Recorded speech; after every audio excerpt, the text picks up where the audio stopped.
Hello friends, in this video I will show how to turn on and how to enable phrasal prediction on Grammarly. So firstly, create your account freely with Grammarly using your Gmail and password, and after that just you have to download and install this Grammarly extension on your Chrome or Edge or any browser.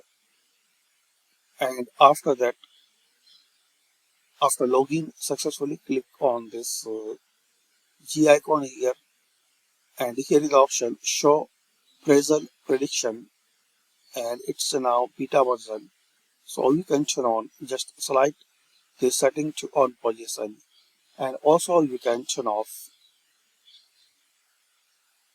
So thanks for watching guys. Share, like and subscribe this channel.